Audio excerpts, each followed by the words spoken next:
India ಮೈತ್ರಿಕೂಟದ ಪ್ರಮುಖ ನಾಯಕರು ನಿನ್ನೆ ದೆಹಲಿಯಲ್ಲಿ ಮಹತ್ವದ ಸಭೆಯನ್ನು ನಡೆಸಿದರು. ಸಭೆಯಲ್ಲಿ ಕಾಂಗ್ರೆಸ್ ಅಧ್ಯಕ್ಷ ಮಲ್ಲಿಕಾರ್ಜುನ್ ಖರ್ಗೆ ಸುದೀರ್ಘ ಚರ್ಚೆಯನ್ನು ನಡೆಸಿದ್ದಾರೆ. ಇಂಡಿಯಾ ಮೈತ್ರಿಕೂಟಕ್ಕೆ ಈ ಬಾರಿಯ ಲೋಕಸಭೆ ಚುನಾವಣೆಯಲ್ಲಿ ಕನಿಷ್ಠ 295 ಸ್ಥಾನಗಳು ಸಿಗಲಿದೆ ಅಂತ ಖರ್ಗೆ, ಅಂತಿಮ ಫಲಿತಾಂಶಗಳು ಹೊರಬಿದ್ದಾಗ ನಮಗೆ ಸಿಗುವ ಸ್ಥಾನಗಳ ಸಂಖ್ಯೆ ಇನ್ನೂ ಹೆಚ್ಚಾಗಬಹುದೇ ಹೊರತು ಕಡಿಮೆ ಅಂತೂ ಆಗಲ್ಲ ಅಂತ ಭವಿಷ್ಯ ನುಡಿದರು. ಯಾವ ಎಕ್ಸಿಟ್ ಪೋಲ್ ಬಗ್ಗೆ ನನಗೆ ನಂಬಿಕೆ ಇಲ್ಲ. ಕರ್ನಾಟಕದಲ್ಲಿ ಕಾಂಗ್ರೆಸ್ ಡಬಲ್ ಡಿಜಿಟ್ ಮೇಲೆ ಹೋಗುತ್ತೆ ಅಂತ ಡಿಸಿಎಂ ಡಿಕೆ ಶಿವಕುಮಾರ್ ಅವರು ಹೇಳಿದರು.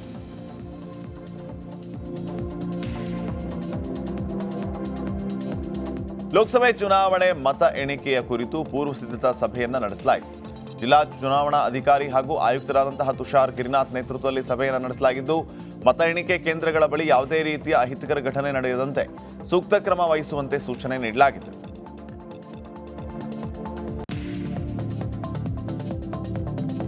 ಲೋಕಸಭೆ ಮತ ಎಣಿಕೆಗೆ ತುಮಕೂರು ಜಿಲ್ಲಾಡಳಿತ ಸಿದ್ಧತೆಯನ್ನು ನಡೆಸಿದ್ದು, ಈ ಬಗ್ಗೆ ತುಮಕೂರು ಜಿಲ್ಲಾಧಿಕಾರಿ ಶುಭ ಕಲ್ಯಾಣ್ ಸುದ್ದಿಗೋಷ್ಠಿಯನ್ನು ನಡೆಸಿ ಮಾಹಿತಿಯನ್ನು ನೀಡಿದರು.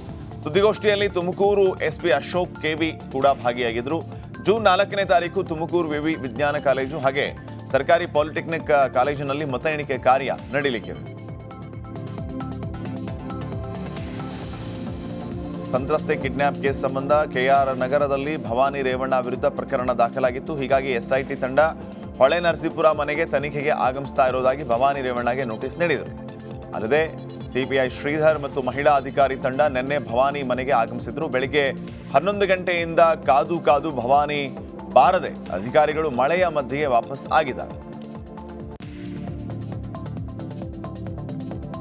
ಶಿರ್ಸಿಯಲ್ಲಿ ಆದಾಯ ತೆರಿಗೆ ಅಧಿಕಾರಿಗಳು ಭರ್ಜರಿ ಬೇಟೆಯಾಡಿದ್ದಾರೆ. ರಾಜ್ದೀಪ್ ನಡಿ ಈಗ ಶುರು ಮಾಡೋಣ. ಕೇಸರಿಯಿಂದ ಮನೋಲ್ಲಾಸ ಮನಸ್ಸು ಮತ್ತೇರಿ ಕುಣಿದಾಡಿದೆ ನೋಡು, ಮನಸ್ಸು ಮತ್ತೇರಿ ಕುಣಿದಾಡಿದೆ ನೋಡು.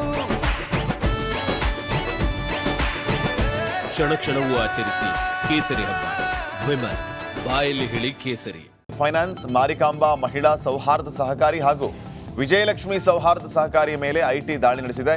2 ವರ್ಷಗಳ ಹಿಂದೆ ಪ್ರಾರಂಭವಾದಂತಹ ದೀಪಕ್ ದೊಡ್ಡೂರು ಫೈನಾನ್ಸ್ ಮೇಲೆ ಐಟಿ ದಾಳಿ ನಡೆಸಿದೆ. ಅಲ್ಲದೆ ದೀಪಕ್ ದೊಡ್ಡೂರು ಅವರ ಜೊತೆಗೆ ವ್ಯವಹಾರ ನಡೆಸಿರುವ ಹಿನ್ನೆಲೆ ಎಂವಿ ಜೋಶಿ ಕುಟುಂಬದ ಸೌಹಾರ್ದ ಸಹಕಾರಿ ಬ್ಯಾಂಕ್ಗಳ ಮೇಲೂ ಕೂಡ ರೇಡ್ ಅನ್ನ ಮಾಡಲಾಗಿದೆ. ಹುಬ್ಬಳ್ಳಿಯ ಖಾಸಗಿ ಶಾಲಾ ಶಿಕ್ಷಕರಿಗೆ ಬೆದರಿಕೆ ಪತ್ರ ಬಂದಿದೆ. ರೋಟರಿ ಶಾಲೆಯ ಮುಖ್ಯ ಶಿಕ್ಷಕಿಯಾಗಿರುವಂತಹ ದೀಪಾ ಅಡವಿಮಠ್ ಅನ್ನುವಂಥವರಿಗೆ ಬೆದರಿಕೆ ಪತ್ರವನ್ನು ಕಳುಹಿಸಲಾಗಿದೆ. ಪತ್ರದಲ್ಲಿ ದೀಪಾ ನಿನ್ನ ಹತ್ಯೆ ನೇಹಾ ಅಂಜಲಿ ಹಾಗೆಯೇ ಕೆಲವೇ ದಿನ ಅಂತ ಬರೆಯಲಾಗಿದೆ. ಕೊಲೆ ಬೆದರಿಕೆ ವಿಚಾರದ ಹಿನ್ನೆಲೆ ಶಿಕ್ಷಕಿಯ ಮನೆಗೆ ಹುಬ್ಬಳ್ಳಿ ಧಾರವಾಡ ಡಿಸಿಪಿ ಕುಶಾಲ್ ಚೌಕ್ಸೆ ಭೇಟಿಯನ್ನು ನೀಡಿದರು. ಬೆದರಿಕೆ ಪತ್ರ ಯಾರೇ ಬರೆದಿರಲಿ ಶೀಘ್ರವೇ ಅವರ ವಿರುದ್ಧ ಕಾನೂನು ಕ್ರಮ ಕೈಗೊಳ್ಳಲಾಗುವುದು ಅಂತ ಭರವಸೆಯನ್ನ ಕೊಟ್ಟರು.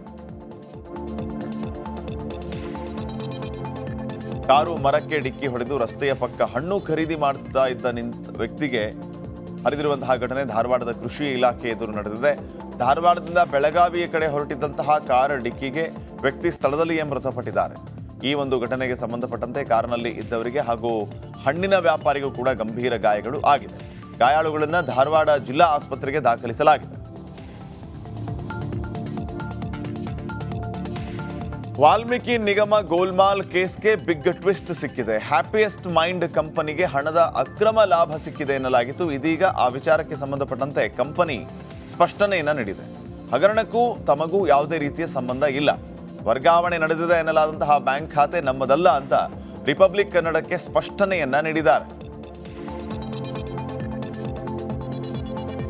ವಾಲ್ಮೀಕಿ ಅಭಿವೃದ್ಧಿ ನಿಗಮದಲ್ಲಿ ಹಗರಣದ ಕೇಸ್ ವಿಚಾರಕ್ಕೆ ಸಂಬಂಧಪಟ್ಟಂತೆ ಬೆಂಗಳೂರಿನಲ್ಲಿ ಸಿಟಿ ರವಿ ಸ್ಫೋಟಕ ಹೇಳಿಕೆಯನ್ನು ನೀಡಿದ್ದಾರೆ.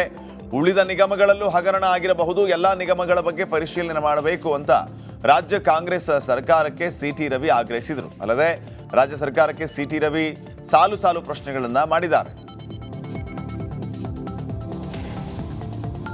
ವಾಲ್ಮೀಕಿ ಹಗರಣ ಕೇಸ್ನ ವಿಚಾರಕ್ಕೆ ಡಿಸಿಎಂ ಡಿಕೆ ಶಿವಕುಮಾರ್ಗೆ ಸಿಟಿ ರವಿ ತಿರುಗೇಟು ನೀಡಿದ್ದಾರೆ. ಅಕ್ರಮ ನಡೆದಿರೋದನ್ನ ಸಚಿವರೇ ಒಪ್ಪಿಕೊಂಡಿದ್ದಾರೆ, ಆದರೆ ಈಶ್ವರಪ್ಪ ವಿಚಾರದಲ್ಲಿ ವರ್ಕ್ ಸ್ಯಾಂಕ್ಷನ್ ಆಗಿರಲಿಲ್ಲ ಅಂತ ಹೇಳಿದರು. ಮೌಖಿಕ ಸೂಚನೆ ಕೊಟ್ಟಿರುವಂತಹ ಬಗ್ಗೆಯೂ ಸಾಕ್ಷಿಯೂ ಇರಲಿಲ್ಲ ಅಂತ ಹೇಳಿದರು. ಆದರೆ ವಾಲ್ಮೀಕಿ ಹಗರಣ ಕೇಸ್ನಲ್ಲಿ ಆಧಾರ ಸಹಿತ ಸಾಕ್ಷ್ಯ ಇದೆ ಅಂತ ಆಕ್ರೋಶವನ್ನ ಹೊರಹಾಕಿದರು. ದೇಶದ ಅತಿ ದೊಡ್ಡ ನೆಟ್ವರ್ಕ್ ನಿಂದ ಮೆಗಾ ಕವರೇಜ್. ದೇಶದ ಮತದಾರನ ಆದೇಶ ಎನ್ಡಿಎಗ ಇಂಡಿ ಒಕ್ಕೂಟಕ್ಕ ಲೋಕ ಅಖಾಡದಲ್ಲಿ ಗೆಲ್ಲೋದ್ಯಾರು ಸೋಲೋದ್ಯಾರು? ಕರುನಾಡಿನ 28 ಕ್ಷೇತ್ರಗಳ ನಿಖರ ಫಲಿತಾಂಶ. ಫಸ್ಟ್ ರಿಸಲ್ಟ್, ಫಾಸ್ಟ್ ರಿಸಲ್ಟ್, ಪಕ್ಕಾ result. Number 1 election team, number 1 network, number 1 coverage.